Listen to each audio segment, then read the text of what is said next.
mailbag time here on Seahawks Today. Tyler Jones here with you. Thanks for joining us. We are reacting to Thursday night's loss to the Dallas Cowboys as we see what the 12s had to say about that performance and where the Seattle Seahawks team goes from here. We'll dissect it all coming up in just a matter of moments. Before we do, I want to make sure that not only you're subscribed to Seahawks Today, but you're also a member of the Noty Gang as well. The Noty Gang.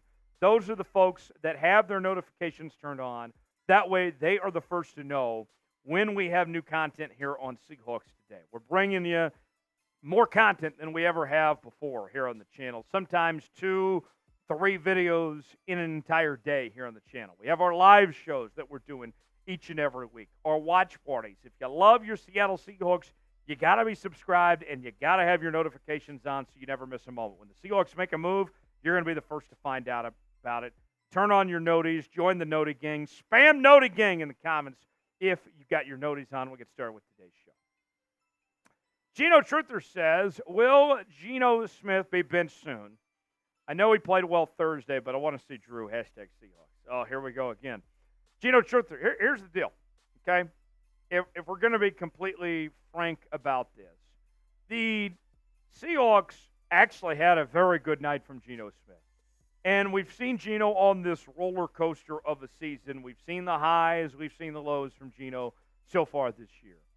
But as I have been preaching over the last couple of months and will continue to reiterate, if your solution to Geno, if you think things are going to be better off by going to Drew Lock, you are going to be very, very disappointed. It's a small sample size, but what we've seen from Drew Lock has been significantly worse than Geno Smith. It's not going to get better. Geno has earned the right to be that guy for now. He's not the long-term solution. I fully expect Seattle to have a different quarterback in 2024, or at least starting to prepare for the next chapter of a long-term solution. But it does not do you any benefit. If you're still trying to contend for the playoff, Geno right now still gives you your best chance to win of the quarterbacks on your roster. Should the Seahawks bench Geno Smith? Y for yes, in for no. Is it time to move on from 7? Weigh in, tell us what you think. Y for yes, in for no. Our pinned comment today, weigh in and chime in.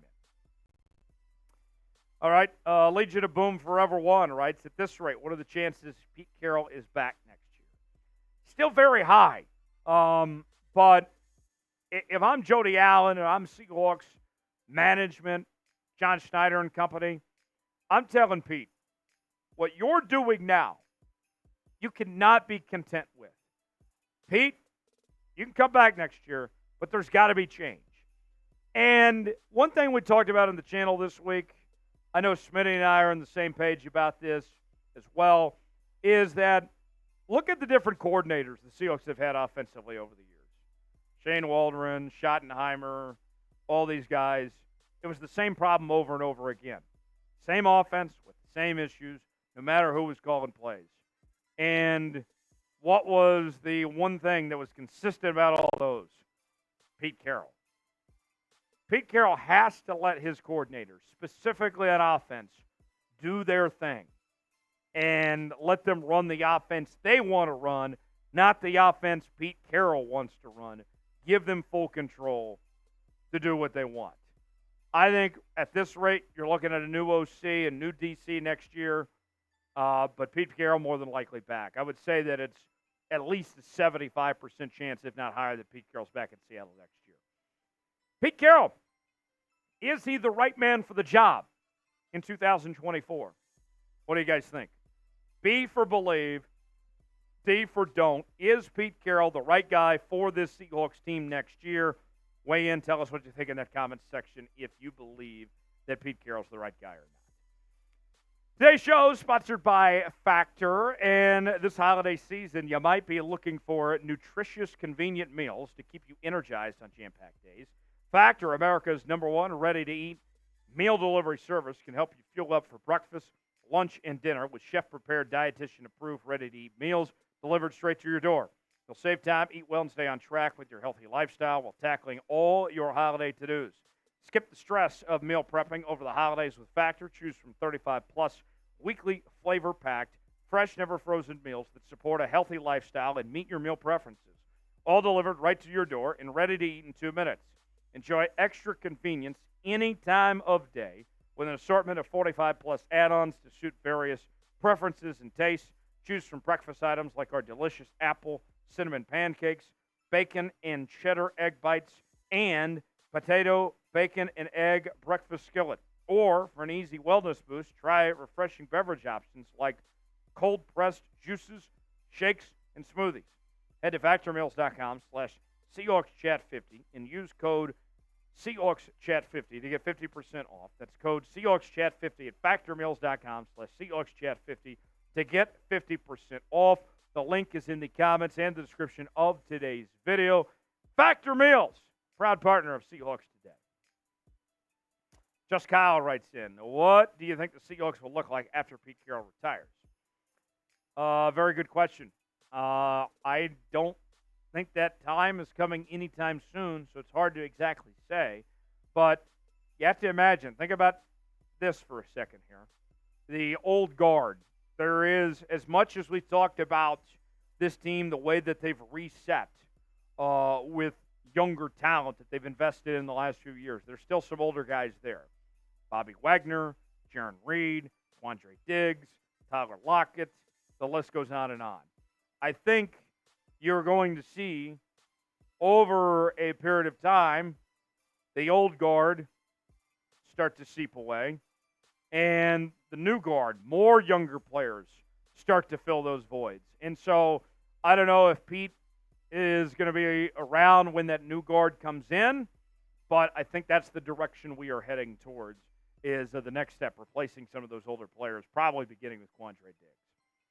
Ethan says, do you think we should use tight ends more? Yes, that has been an ongoing complaint, ongoing nag of mine for a long time, is how on earth do they not use the tight ends more in this offense? Noah Fant was making plays on Thursday night. It was awesome. Why are you not getting him more involved in the offense? Noah Fant has the talent, bar none. Some people might disagree when I say this, but I'll say it anyway. He has the talent to be a top 10 tight end in this league. Seahawks don't give him the opportunity to do that in this system. And it's a damn shame that they don't give him the chance to do so. Get the ball to tight ends more, use some more 12 personnel. I mean, getting the ball to the middle of the field of these guys could make life a lot easier on Geno Smith. That's unfortunate. Michael Adams says, why won't they play Kenny McIntosh? Well, first off, he wasn't healthy for the longest time. So that's number one. Number two, he hasn't earned it. He hasn't beat out DJ Dallas or Charbonnet or Kenneth Walker for that playing time. Now, with the injuries that have happened with Charbonnet and with Kenneth Walker, there might be an opportunity potentially for Kenny McIntosh. But that was the big thing. He hadn't earned the playing time just yet. He might get that shot now. Virgil writes in, can we have one draft where we don't draft skill positions, just offensive line and defensive line?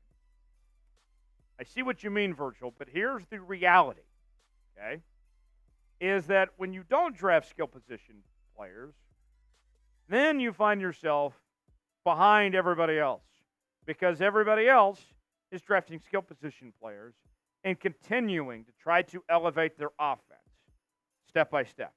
And so when you don't draft skill position players, you put yourself a year behind everybody else that's getting skill position players, and that's opportunity missed. So you have to balance it all. LW writes in, is the season really salvageable with the Eagles, 49ers, and Steelers left? Well, first off, don't sit here and, be panicking about facing the Steelers. That offense is terrible. It's a very, very winnable game. The Eagles and the Niners, going to be tough. Hopefully you can get one of those two.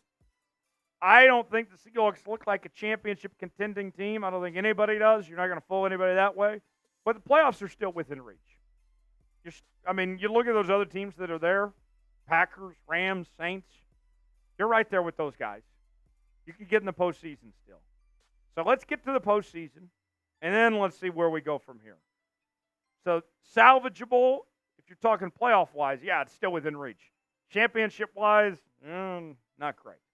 Thanks for joining us here on Seahawks Today. A lot of fun talking to the 12s and getting your reaction to Thursday's events. For more Seahawks coverage, subscribe to the channel, turn on notifications. We'll see you next time here on Seahawks.